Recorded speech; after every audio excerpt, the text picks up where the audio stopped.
In continuation with our last session, let us try to start with this point. As we have seen, algorithm and data structure collaboratively can form a program.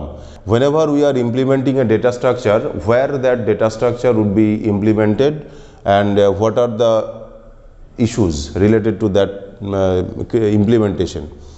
So before that, let us please have a view from the screen.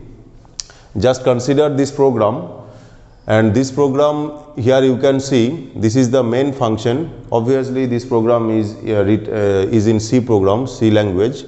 So this is main function and this is user defined function. This user defined function, namely func, has been called from the main function here in this statement with call by value function called methodology.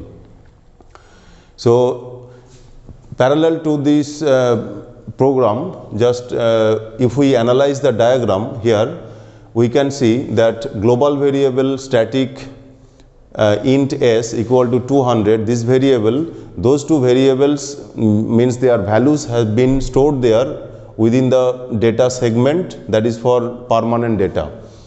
And there are actually 4 segments: stack area, which is for local variables and parameters; heap area for dynamic allocation; data segment for permanent data; and area for executable statements.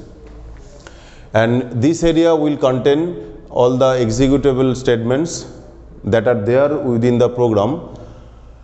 And it is next is the heap area.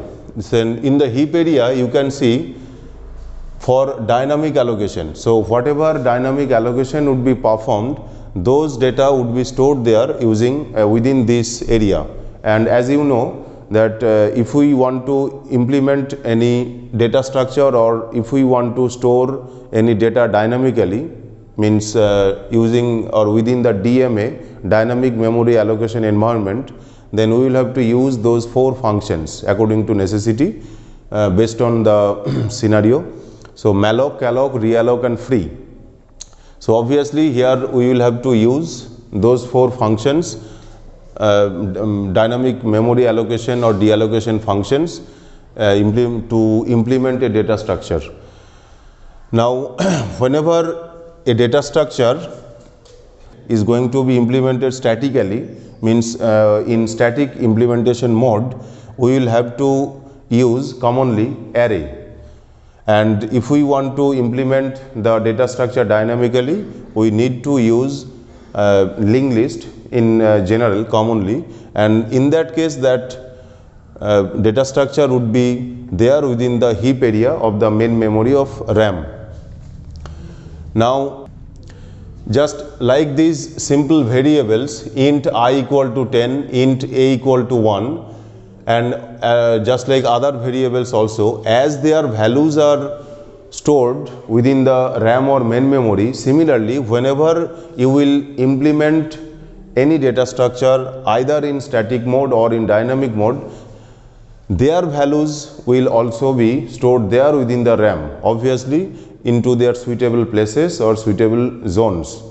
So gradually we will see whenever we will discuss individual data structures, array, linked list, queue, stack, tree, etc., etc. So in those cases we would be very clear regarding that issue. So for the time being, let us please have this brief overview where those data structure would be stored and into the within the RAM. Now we will have to see the application areas of data structure where we can apply the thoughts of data structures. So I have noted down here, so let us please have a view on this. Almost in every programming or software systems, we need the concept of data structure, then compiler design. So whenever you are trying to design a new compiler for a new programming language, then obviously we need the help of data structure. Without it, it may not be possible. So next is operating system. Statistical analysis, numerical analysis, database management system, artificial intelligence, simulation, then graphics and some other important issues or in subjects, we need the concept of data structure. So now as a whole, we can think of that data structure is really an important subject for which we should take care. Otherwise, we may not be able to become a good programmer, or we may not be able to implement the concept of data structure in various domains, various your platforms. Let us have our detailed discussion topic wise or chapter wise in our next session or next videos. Lastly, I want to put one request to all of you. If you really like these videos, if these videos are really helpful to you, then please do like these videos and put your constructive comments, so that from your comments I can find out some positive issues for future, that it would be very helpful to me. So if you put constructive comments against each and every videos according to your point of view. And last but not the least, please don't forget to subscribe my channel. So whenever new videos would be uploaded, automatically you will get the notification. It's my pleasure if you really subscribe my channel. Okay, thank you very much. We will again meet very soon with a new chapter or new topic.